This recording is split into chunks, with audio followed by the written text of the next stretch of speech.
ओम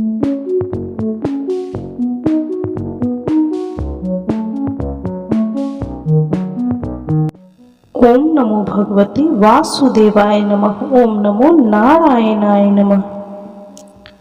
आज हम भगवान बृहस्पति देव की व्रत कथा का महत्व, व्रत करने की विधि और बृहस्पतिवार व्रत कथा जानेंगे, इसे सुनेंगे। तो चलिए शुरू करते हैं। व्रत का महत्व। भगवान बृहस्पति देव की पूजा अर्चना के लिए बृहस्पतिवार को व्रत करके बृहस्पतिवार की व्रत कथा को पढ़ने अथवा किसी दूसरे स्त्री पुरुष द्वारा सुनने की प्राचीन परंपरा है। बृहस्पतिवार का व्रत करने और व्रत कथा सुनने से स्त्री पुरुषों की सभी मनोकामनाएं पूरी होती है। इस व्रत से धन संपत्ति की प्राप्ति होती है, निसंतानों को पुत्र प्राप्ति होती है, परिवार में सुख शांति बनी रहती है, सभी आनंद पूर्वक रहते हैं। तो चलिए अब हम व्रत करने की विधि जानते हैं। इस व्रत को कैसे किया जाता है। बृहस्पतिवार को सूर्योदय से पहले उठकर स्नान आदि से निवृत्त होकर भगवान बृहस्पति देव का स्मरण करते हुए व्रत का आरंभ करना चाहिए। उपासक को घर के किसी कक्ष में छोटा अथवा बड़ा पूजा स्थल बनाकर उसमें भगवान बृहस्पति देव की प्रतिमा की स्थापना करनी चाहिए। घर के समीप किसी मंदिर में जाकर भी भगवान बृहस्पति देव की पूजा की जा सकती है। भगवान बृहस्पति देव पीले रंग के पुष्प और पूजा की पीले रंग की सामग्री को विशेष रूप से पसंद करते हैं, इसलिए स्नान के बाद पीले रंग के वस्त्र धारण करने का विशेष महत्व बताया गया है। पीले रंग के पुष्प, केले और पीले चंदन से भगवान बृहस्पति देव की पूजा करने का विधान है। बृहस्पतिवार के व्रत में उपासक को पूरे दिन में एक समय ही भोजन करना चाहिए। भोजन में चने की दाल, बेसन और दूसरे पीले रंग के खाद्य पदार्थों का ही सेवन करना चाहिए। व्रत करने वाले पुरुष बृहस्पतिवार को दाढ़ी व सिर के बाल न कटाएं। पूजा के समय भगवान बृहस्पति देव से जो मनोकामना प्रकट की जाती है वे उस मनोकामना को पूरा करते हैं। इस व्रत में कथा पढ़ने और श्रवण करने का भी विशेष महत्व होता है। तो बंधुजनों, अब हम बृहस्पतिवार व्रत की कथा सुनेंगे। तो चलिए कथा प्रारंभ करते हैं। बोलिए ओम नमो भगवते वासुदेवाय नमः। ओम नमो नारायणाय नमः। जय श्री कृष्ण, जय श्री कृष्ण, जय श्री कृष्ण। प्राचीन समय की बात है। भारत में एक राजा राज्य करता था। वह बड़ा प्रतापी तथा दानी था। वह नित्य प्रति मंदिर में भागवत दर्शन करने जाता था। वह ब्राह्मण और गुरु की सेवा किया करता था। उसके द्वार से कोई भी याचक निराश होकर नहीं लौटता था। वह प्रत्येक गुरुवार को व्रत रखता एवं पूजन करता था। हर दिन गरीबों की सहायता करता था, परंतु यह सब बातें उसकी रानी को अच्छी नहीं लगती थी। वह न व्रत करती और न किसी को एक भी पैसा दान में देती थी। वह राजा से भी ऐसा करने को मना किया करती थी। एक समय की बात है कि राजा शिकार खेलने वन को चले गए। घर पर रानी और दासी थी। उस समय गुरु बृहस्पति साधु का रूप धारण कर राजा के दरवाजे पर भिक्षा मांगने आए। साधु ने रानी से भिक्षा मांगी तो वह कहने लगी कि हे साधु महाराज, मैं इस दान और पुण्य से तंग आ गई हूँ। इस कार्य के लिए तो मेरे पति देव ही बहुत हैं। अब आप ऐसी कृपा करें कि सारा धन नष्ट हो जाए तथा मैं आराम से रह सकूं। साधु रूपी बृहस्पति देव ने कहा कि हे देवी, तुम बड़ी विचित्र हो। संतान और धन से कोई दुखी नहीं होता है, इसको सभी चाहते हैं। पापी भी पुत्र और धन की इच्छा करता है। अगर तुम्हारे पास धन अधिक है तो भूखे मनुष्यों को भोजन कराओ, प्याऊ लगवाओ, ब्राह्मणों को दान दो, धर्मशालाएं बनवाओ, कुआं, तालाब, बावड़ी, बाग बगीचे आदि का निर्माण कराओ तथा निर्धनों की कुंवारी कन्याओं का विवाह कराओ, साथ ही यज्ञ आदि करो। इस प्रकार के कर्मों से आपके कुल का और आपका नाम परलोक में सार्थक होगा एवं स्वर्ग की प्राप्ति होगी। परंतु रानी साधु की इन बातों से खुश नहीं हुई। उसने कहा, हे साधु महाराज, मुझे ऐसे धन की आवश्यकता नहीं जिसको मैं अन्य लोगों को दान दे दूं। तथा जिसको रखने और संभालने में ही मेरा सारा समय नष्ट हो जाए। साधु ने कहा, हे देवी, यदि तुम्हारी ऐसी ही इच्छा है तो जैसा मैं तुम्हें बताता हूँ तुम वैसा ही करना। बृहस्पतिवार के दिन घर को गोबर से लीपना, अपने केशों को पीली मिट्टी से धोना, केशों को धोते समय स्नान करना, राजा से कहना कि वह हजामत करवाए, भोजन में मांस मदिरा खाना, कपड़ा धोबी के यहाँ धुलने देना। इस प्रकार 7 बृहस्पतिवार करने से तुम्हारा धन नष्ट हो जाएगा। यह कहकर साधु महाराज रूपी बृहस्पति देव अंतर ध्यान हो गए। रानी ने साधु के कहने के अनुसार 7 बृहस्पतिवार तक वैसा ही करने का विचार किया। साधु के बताए अनुसार कार्य करते हुए केवल 3 बृहस्पतिवार ही बीते थे कि उसकी समस्त धन संपत्ति नष्ट हो गई। भोजन के लिए दोनों समय परिवार तरसने लगा तथा सांसारिक भोगों से दुखी रहने लगा। तब वह राजा रानी से कहने लगे कि हे रानी, तुम यहाँ पर रहो, मैं दूसरे देश को जाता हूँ, क्योंकि यहाँ पर मुझे सभी मनुष्य जानते हैं, इसलिए मैं यहाँ कोई कार्य नहीं कर सकता। मैं अब परदेश जा रहा हूँ, वहाँ कोई काम धंधा करूँगा, शायद हमारे भाग्य बदल जाए। ऐसा कहकर राजा परदेश चला गया। वह वहाँ जंगल से लकड़ी काटकर लाता और शहर में बेचता। इस तरह जीवन व्यतीत करने लगा। इधर राजा के बिना रानी और दासियां दुखी रहने लगी। किसी दिन भोजन मिलता और किसी दिन जल पीकर ही रह जाती। एक समय रानी और दासियों को 7 दिन बिना भोजन के व्यतीत करना पड़ा तो रानी ने अपनी दासी से कहा कि हे दासी, यहाँ पास के ही नगर में मेरी बहन रहती है, वह बड़ी धनवान है, तो उसके पास जा और वहां से 5 सेर बेजर मांग कर ले आ, इसमें कुछ समय के लिए गुजर हो जाएगा। दासी रानी की बहन के पास गई। रानी की बहन उस समय पूजा कर रही थी। बृहस्पतिवार का दिन था। दासी ने रानी की बहन से कहा कि हे रानी, मुझे आपकी बहन ने भेजा है, मुझे 5 सेर बेजर दे दो। दासी ने यह बात अनेकों बार कही, परंतु रानी की बहन ने कोई उत्तर नहीं दिया, क्योंकि वह उस समय बृहस्पतिवार की कथा सुन रही थी।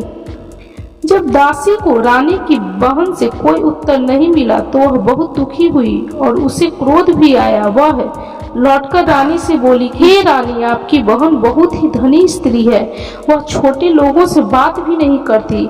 मैंने उससे कहा तो उसने कोई उत्तर नहीं दिया, मैं वापस चली आई। रानी बोली, हे दासी, इसमें उसका कोई दोष नहीं है। जब बुरे दिन आते हैं तब कोई सहारा नहीं देता, अच्छे बुरे का पता विपत्ति में ही लगता है।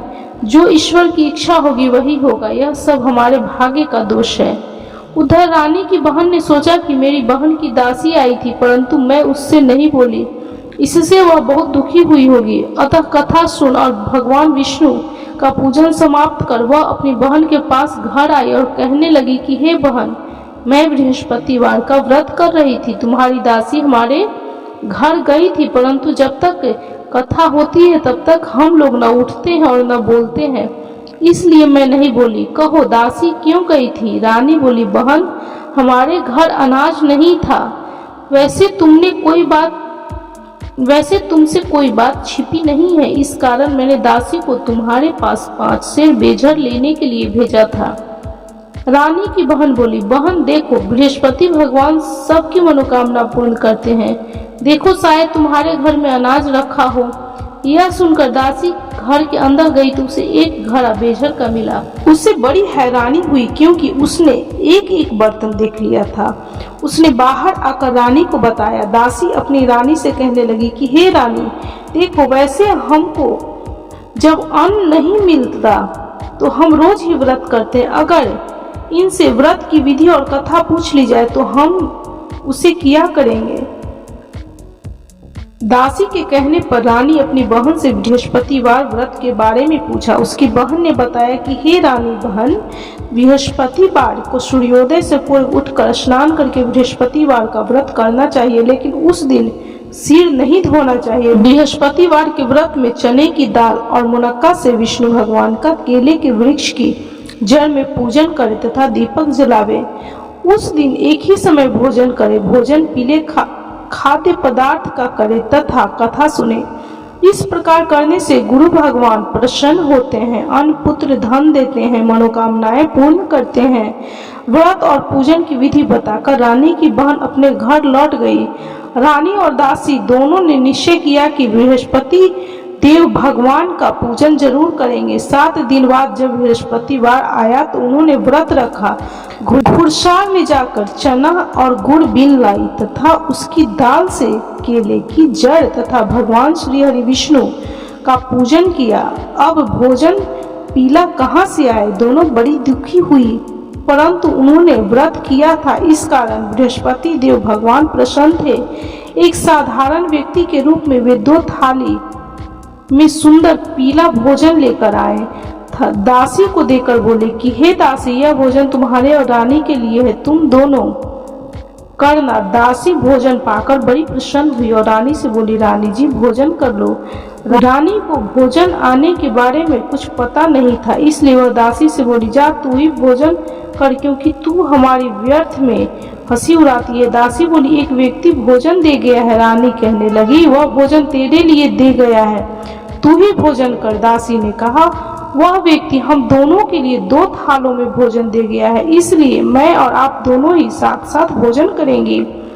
दोनों ने गुरु भगवान को नमस्कार कर भोजन प्रारंभ किया। उसके बाद से वे प्रत्येक बृहस्पतिवार को गुरु भगवान का व्रत और पूजन करने लगी। बृहस्पति भगवान की कृपा से उनके पास धन हो गया, परंतु रानी फिर पहले की तरह से आलस्य करने लगी। तब दासी बोली, देखो रानी, तुम पहले भी इस प्रकार आलस्य करती थी, तुम्हें धन के रखने में कष्ट होता था, इस प्रकार सभी धन नष्ट हो गया। अब गुरु भगवान की कृपा से धन मिला है तो फिर तुम्हें आलस्य होता है। बड़ी मुसीबतों के बाद हमने यह धन पाया है, इसलिए हमें दान पुण्य करना चाहिए। तुम भूखे मनुष्यों को भोजन कराओ, प्याऊ लगवाओ, ब्राह्मणों को दान दो, कुआं तालाब बावड़ी आदि का निर्माण करवाओ, मंदिर पाठशाला बनवाकर दान दो, कुंवारी कन्याओं का विवाह कराओ, धन को शुभ कार्यों में खर्च करो, जिससे तुम्हारे कुल का यश बढ़े तथा स्वर्ग प्राप्त हो और पितृ प्रसन्न हो। दासी की बात मानकर रानी ने इसी प्रकार के कर्म करने प्रारंभ किए, जिससे उनका काफी यश फैलने लगा। एक दिन रानी और दासी आपस में विचार करने लगे कि न जाने राजा किस दशा में होंगे, उनकी कोई खोज खबर नहीं है। गुरु भगवान से उन्होंने प्रार्थना की और भगवान ने रात्रि में राजा को स्वप्न में कहा कि हे राजा, उठ, तेरी रानी तुझको याद करती है, अब अपने देश को लौट जा। राजा प्रातः काल उठकर जंगल से लकड़ियां काट कर लाने के लिए जंगल की ओर चल पड़ा। जंगल से गुजरते हुए वह सोचने लगा, रानी की गलती से उसे कितने दुख भोगने पड़े। राजपाट छोड़कर उसे जंगल में आकर रहना पड़ा, जंगल से लकड़ियां काटकर उन्हें बेचकर गुजारा करना पड़ा। उसी समय उस जंगल में बृहस्पति देव एक साधु का रूप धारण कर आए और राजा के पास आकर बोले कि हे लकड़हारे, तुम इस सुनसान जंगल में किस चिंता में बैठे हो, मुझे बतलाओ। यह सुन राजा के नेत्रों में जल भर आया और साधु की वंदना कर बोला कि हे प्रभु, आप सब कुछ जानने वाले हैं। इतना कहकर राजा ने साधु को अपनी संपूर्ण कहानी सुना दी। महात्मा दयालु होते हैं। वे राजा से बोले कि हे राजा, तुम्हारी पत्नी ने बृहस्पति देव के प्रति अपराध किया था, जिसके कारण तुम्हारी यह हुई है। अब तुम किसी प्रकार की चिंता मत करो, भगवान तुम्हें पहले से अधिक धन देंगे। देखो, तुम्हारी पत्नी ने बृहस्पतिवार का व्रत प्रारंभ कर दिया है। अब तुम भी बृहस्पतिवार का व्रत करके चने की दाल व गुड़ जल के लोटे में डालकर केले का पूजन करो, फिर कथा कहो या सुनो, भगवान तुम्हारी सब मनोकामनाओं को पूर्ण करेंगे। साधु को प्रसन्न देखकर राजा बोला, हे प्रभु, मुझे लकड़ी बेचकर इतना पैसा भी नहीं बचता जिससे भोजन करने के उपरांत कुछ बचा सकूं। मैंने रात्रि में अपनी रानी को व्याकुल देखा है, मेरे पास कोई साधन नहीं जिससे समाचार जान सकूं। फिर मैं बृहस्पति देव की क्या कहानी कहूं, मुझको तो कुछ भी नहीं मालूम है। साधु ने कहा कि हे राजा, तुम किसी बात की चिंता मत करो। बृहस्पतिवार के दिन तुम रोजाना की तरह लकड़ियां लेकर शहर में जाओ, तुम्हें रोज से दुगना धन प्राप्त होगा, जिससे तुम भली भांति भोजन कर लोगे तथा बृहस्पति देव की पूजा का सामान भी आ जाएगा। बृहस्पति देव की कथा इस प्रकार है। प्राचीन काल में एक बहुत ही निर्धन ब्राह्मण था। उसके कोई संतान नहीं थी। वह नित्य पूजा पाठ करता, परंतु उसकी स्त्री बहुत मलिनता के साथ रहती थी। वह न स्नान करती और न किसी देवता का पूजन करती। प्रातः काल उठते ही सर्वप्रथम भोजन करती, बाद में कोई अन्य कार्य करती। ब्राह्मण देवता बहुत दुखी रहते थे। पत्नी को बहुत समझाते, किंतु उसका कोई परिणाम न निकलता। भगवान की कृपा से ब्राह्मण की स्त्री के कन्या उत्पन्न हुई। वह कन्या अपने पिता के घर में बड़ी होने लगी। वह बालिका प्रातः काल स्नान करके भगवान श्री हरि विष्णु का जप करती। वह बचपन से ही बृहस्पतिवार का व्रत करने में भी लगी। पूजा पाठ समाप्त कर स्कूल जाती तो अपनी मुट्ठी में जौ भर कर ले जाती और पाठशाला जाने के मार्ग में डालती जाती। वही जौ स्वर्ण के हो जाते तो लौटते समय वह उनको बीनकर घर ले आती। एक दिन वह बालिका सूप में उन सोने के जौ को फटककर साफ कर रही थी। तभी उसकी माँ ने देख लिया और कहा कि हे बेटी, सोने के जौ को फटकने के लिए सोने का सूप होना चाहिए। दूसरे दिन गुरुवार था। इस कन्या ने व्रत रखा और बृहस्पति देव से प्रार्थना करके कहा कि हे प्रभु, यदि मैंने सच्चे मन से आपकी पूजा की हो तो मुझे सोने का सूप दे दो। बृहस्पति देव ने उसकी प्रार्थना स्वीकार कर ली। रोजाना की तरह वह कन्या जो फैलाती हुई स्कूल चली गई। स्कूल से लौटकर जब वह जौ बीन रही थी तो बृहस्पति देव की कृपा से उसे सोने का सूप मिला। उसे वह घर ले आई और उससे जौ साफ करने लगी, परंतु उसकी माँ का वही ढंग रहा। एक दिन की बात है, वह कन्या सोने के सूप में जौ साफ कर रही थी। उसी समय उस नगर का राजकुमार वहां से होकर निकला। इस कन्या के रूप और सोने के सूप में जौ को साफ करते देखकर वह उस कन्या पर मोहित हो गया। राजमहल आकर वह भोजन तथा जल त्याग कर उदास होकर लेट गया। राजा को जब राजकुमार द्वारा अन्न जल त्यागने का समाचार ज्ञात हुआ तो उसने मंत्रियों के साथ वह अपने पुत्र के पास गए और बोले कि हे बेटा, हे राजकुमार, तुम्हें किस बात का कष्ट है? किसी ने अपमान किया है अथवा कोई और कारण है? मुझे बताओ, मैं वही करूंगा जिससे तुम्हें प्रसन्नता हो। राजकुमार ने अपने पिता की बातें सुनी तो वह बोला, मुझे आपकी कृपा से किसी बात का दुख नहीं है।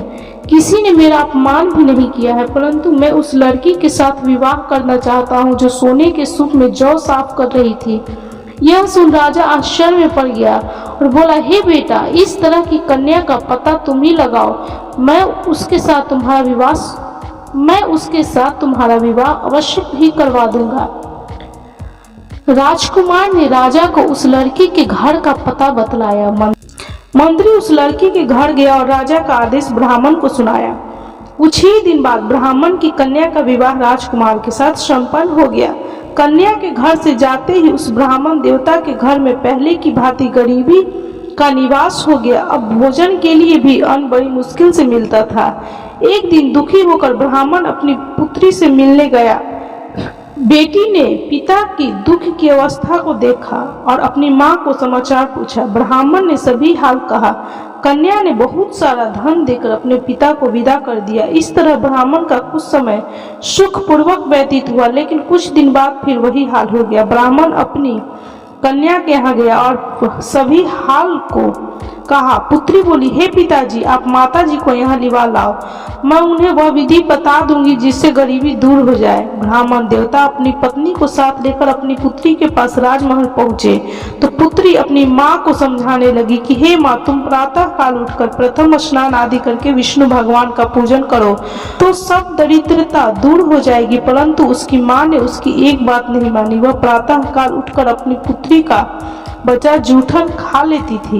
एक दिन उसकी पुत्री को बहुत गुस्सा आया। उसने एक रात एक कोठरी से सारा सामान निकाल दिया और अपनी माँ को उसमें बंद कर दिया। प्रातः उसमें से उसे निकाला तथा स्नान आदि करा के पूजा पाठ करवाया तो उसकी माँ की बुद्धि ठीक हो गई। इसके बाद वह नियम से पूजा पाठ करती और प्रत्येक बृहस्पतिवार को व्रत रखने लगी। इस व्रत के प्रभाव से उसकी माँ बहुत धनवान हो गई और बृहस्पति देवता के प्रभाव से स्वर्गलोक को गई। वह ब्राह्मण भी सुख पूर्वक इस लोक का सुख भोग कर स्वर्ग को प्राप्त हुआ। इस तरह कहानी कहकर साधु देवता वहां से लोप हो गए।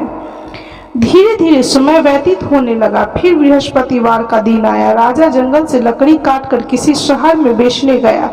उसे उस दिन और दिनों से अधिक धन मिला। राजा ने चना और गुड़ खरीद कर लाकर बृहस्पति का व्रत किया, उस दिन से उसके सभी क्लेश दूर हुए। परंतु जब अगला गुरुवार का दिन आया तो वह बृहस्पतिवार का व्रत करना भूल गया। इस कारण बृहस्पति भगवान नाराज हो गए। उस दिन उस नगर के राजा ने विशाल यज्ञ का आयोजन किया तथा अपने समस्त राज्य में घोषणा करवा दी कि कोई भी मनुष्य अपने घर में भोजन न बनाए तथा आग भी न जलाए। समस्त लोग मेरे यहाँ भोजन करने आवे। इस आज्ञा को जो न मानेगा उसको फांसी की सजा दी जाएगी। राजा की आज्ञा अनुसार राज्य के सभी वासी राजा के भोज में सम्मिलित हुए, लेकिन लकड़हारा कुछ देर से पहुंचा, इसलिए राजा उसको अपने साथ महल में ले गए। जब राजा लकड़हारे को भोजन करा रहे थे तो रानी की दृष्टि उस खूंटी पर पड़ी जिस पर उसका हार लटका हुआ था। उसे हार खूंटी पर लटका दिखाई नहीं दिया। रानी को निश्चय हो गया कि मेरा हार इसी लकड़हारे ने चुरा लिया है। उसी समय सैनिक बुलाकर उसको जेल में डलवा दिया। जब लकड़हारा जेल खाने में गया तो बहुत दुखी होकर विचार करने लगा कि न जाने कौन से पूर्व जन्म के कर्म से मुझे यह दुख प्राप्त हुआ है, और उसी साधु को याद करने लगा जो जंगल में मिला था। तत्काल बृहस्पति देव साधु के रूप में प्रकट हो गए और उसकी दशा को देखकर कहने लगे, अरे मूर्ख, तूने बृहस्पति देवता की कथा नहीं कही, इसी कारण तुझे दुख प्राप्त हुआ है। अब चिंता मत कर, बृहस्पतिवार के दिन जेल खाने के दरवाजे पर 4 पैसे पड़े मिलेंगे, उनसे तू बृहस्पति देव की पूजा करना तो तेरे सभी कष्ट दूर हो जाएंगे। अगले बृहस्पतिवार उसे जेल के द्वार पर 4 पैसे मिले। राजा ने पूजा का सामान मंगवाकर तथा कहीं और प्रसाद बांटा। उसी रात्रि को बृहस्पति देव उस नगर के राजा को स्वप्न में कहा कि हे राजा, तूने जिस आदमी को जेल खाने में बंद कर दिया है वह निर्दोष है, वह राजा है, उसे छोड़ देना। रानी का हार उसी खूंटी पर लटका हुआ है, अगर तू ऐसा नहीं करेगा तो मैं तेरे राज्य को नष्ट कर दूंगा। राजा प्रातः काल उठा और खूंटी पर हार टंगा देखकर लकड़हारे को बुलाकर क्षमा मांगी तथा राजा के योग्य सुंदर वस्त्र आभूषण भेंट कर उसे विदा किया। गुरुदेव की आज्ञा अनुसार राजा अपने नगर को चल दिया। राजा जब नगर के निकट पहुंचा तो उसे बड़ा ही आश्चर्य हुआ। नगर में पहले से अधिक बाग, तालाब और कुएं तथा बहुत सी धर्मशालाएं, मंदिर आदि बने हुए थे। राजा ने पूछा, यह किसका बाग और धर्मशाला है? तब नगर के सब लोग कहने लगे कि यह सब रानी और दासी द्वारा बनवाए गए हैं। राजा को आश्चर्य हुआ और गुस्सा भी आया। जब रानी ने खबर सुनी कि राजा आ रहे हैं तो उसने अपनी दासी से कहा कि हे दासी, देख, राजा हमको कितनी बुरी हालत में छोड़ गए थे, वह हमारी ऐसी हालत देखकर लौट न जाए, इसलिए तू दरवाजे पर खड़ी हो जा। रानी की आज्ञा अनुसार दासी दरवाजे पर खड़ी हो गई। जब राजा आए तो उन्हें अपने साथ महल में लिवा लाई। तब राजा ने क्रोध करके अपनी तलवार निकाली और पूछने लगा, बताओ यह धन तुम्हारे पास प्राप्त कैसे हुआ? तब रानी ने बताया कि हमें यह सब धन बृहस्पति देव के व्रत के प्रभाव से प्राप्त हुआ है। राजा ने तब निश्चय किया कि 7 रोज बाद तो सभी बृहस्पति देव का पूजन करते हैं, परंतु मैं रोजाना दिन में 3 बार कथा कहूंगा तथा रोज व्रत किया करूंगा। अब हर समय राजा के दुपट्टे में चने की दाल बंधी रहती तथा दिन में 3 बार कथा कहता। एक रोज राजा ने विचार किया कि चलो अपनी बहन के यहाँ हो आवे। इस तरह का निश्चय कर राजा घोड़े पर सवार हो अपनी बहन के यहाँ चल दिया। मार्ग में उसने देखा कि कुछ आदमी एक मुर्दे को लिए जा रहे हैं। उन्हें रोककर कहने लगा, अरे भाइयों, मेरी बृहस्पतिवार की कथा सुन लो। वो बोले, लो, हमारा तो आदमी मर गया है और इसको अपनी कथा की पड़ी है। परंतु कुछ आदमी बोले, अच्छा कहो, हम तुम्हारी कथा अवश्य सुनेंगे। राजा ने दाल निकाली और कथा कहनी शुरू कर दी। जब कथा आधी हुई तो मुर्दा हिलने लगा और जब कथा समाप्त हुई तो राम राम करते हुए वह मुर्दा खड़ा हो गया। राजा आगे बढ़ा, उसे चलते चलते शाम हो गई। आगे मार्ग में उसे एक किसान खेत में हल चलाता मिला। राजा उससे बोला, अरे भैया, तुम मेरी बृहस्पतिवार की कथा सुन लो। किसान बोला, जब तक मैं तेरी कथा सुनूंगा तब तक 4 हरिया जोत लूंगा, जा अपनी कथा किसी और को सुनाना। राजा आगे चलने लगा। राजा के हटते ही बैल पछाड़ खाकर गिर गए तथा किसान के पेट में बहुत जोर से दर्द होने लगा। उसी समय किसान की माँ रोटी लेकर आई। उसने जब यह देखा तो अपने पुत्र से सब हाल पूछा। बेटे ने सभी हाल बता दिया। बुढ़िया दौड़ी दौड़ी उस घुड़सवार के पास गई और उसने कहा, मैं तेरी कथा सुनूंगी, तू अपनी कथा मेरे खेत पर ही चलकर कहना। राजा ने लौटकर बुढ़िया के खेत पर जाकर कथा कही, जिसके सुनते ही बैल खड़े हो गए तथा किसान के पेट का दर्द भी बंद हो गया। राजा अपनी बहन के घर पहुंच गया। बहन ने भाई का खूब स्वागत मेहमानी की। दूसरे रोज प्रातःकाल राजा जागा तो देखने लगा कि सब लोग भोजन कर रहे हैं। राजा ने अपनी बहन से पूछा कि ऐसा कोई मनुष्य है जिसने भोजन नहीं किया हो, जो मेरी बृहस्पतिवार की कथा सुन ले। तो बहन बोली, हे भैया, यह देश ऐसा ही है। पहले यहाँ के लोग भोजन करते हैं, बाद में अन्य काम करते हैं। अगर पड़ोस में कोई हो तो देख आती हूँ। ऐसा कहकर बहन देखने चली गई, परंतु उसे कोई भी ऐसा व्यक्ति नहीं मिला जिसने भोजन न किया हो। वह एक कुम्हार के घर गई जिसका लड़का बीमार था। उसे मालूम हुआ कि उसके यहाँ 3 दिन से किसी ने भोजन नहीं किया। रानी ने अपने भाई की कथा सुनने के लिए कुम्हार से कहा। वह तैयार हो गया। राजा ने जाकर बृहस्पतिवार की कथा कही, जिसको सुनकर उसका लड़का ठीक हो गया। अब तो राजा की प्रशंसा होने लगी। एक दिन राजा ने अपनी बहन से कहा कि हे बहन, मैं अपने घर जाऊंगा, तुम भी तैयार हो जाओ। राजा की बहन ने अपनी सास से अपने भाई के साथ जाने की अनुमति मांगी। सास बोली, चली जा, परंतु अपने लड़कों को मत ले जाना, क्योंकि तेरे भाई का कोई संतान नहीं होती है। बहन ने अपने भाई से कहा, हे भैया, मैं तो चलूंगी, परंतु कोई बालक नहीं जाएगा। राजा ने कहा, जब कोई बालक नहीं चलेगा तब तुम जाकर ही क्या करोगी। दुखी मन से राजा अपने नगर को लौटा। राजा ने अपनी रानी से कहा, हम निसंतान हैं, इसीलिए कोई हमारे घर आना पसंद नहीं करता। इतना कहा वह बिना भोजन आदि किए हुए सैया पर लेट गया। रानी बोली, हे प्रभु, बृहस्पति देव ने हमें सब कुछ दिया है, वे हमें संतान भी अवश्य देंगे। उसी रात बृहस्पति देव ने राजा को स्वप्न में कहा कि हे राजा, उठे, सभी सोच त्याग दे, तेरी रानी गर्भवती है। राजा को यह जानकर बड़ी खुशी हुई। 9वें महीने में रानी के गर्भ से एक सुंदर पुत्र पैदा हुआ। जब राजा की बहन ने यह शुभ समाचार सुना तो वह बहुत खुश हुई तथा बधाई लेकर अपने भाई के यहाँ आई। तभी रानी ने कहा, घोड़ा चढ़कर नहीं आई, गधा चढ़ी आई। राजा की बहन बोली, भाई, मैं इस प्रकार न कहती तो तुम्हें औलाद कैसे मिलती। बृहस्पति देव ऐसे ही हैं, जिसके मन में जो कामनाएं रहती हैं सभी को पूर्ण करते हैं। जो सद्भावना पूर्वक बृहस्पतिवार का व्रत करता है एवं पढ़ता है अथवा सुनता है और दूसरों को सुनाता है, बृहस्पति देव उसकी सभी मनोकामनाएं पूर्ण करते हैं।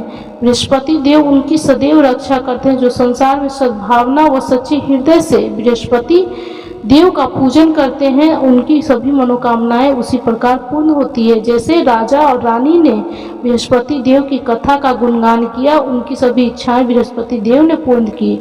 मनुष्य को हृदय से उनका मनन करते हुए जय जयकार करना चाहिए। इति बृहस्पतिवार व्रत कथा समाप्त। तो बोलिए, ओम नमो भगवते वासुदेवाय नमः, ओम नमो नारायणाय नमः। बंधुजनों, जितना हो सके इस कथा को शेयर कीजिए। भगवान श्री हरि विष्णु की कृपा से आपके घर में सुख शांति और समृद्धि का वास हो। इस कथा को सुनने वाले सुनाने वाले हर किसी को भगवान विष्णु का आशीर्वाद प्राप्त हो। यदि वीडियो अच्छी लगी हो तो कृपया लाइक, शेयर और सब्सक्राइब जरूर करें।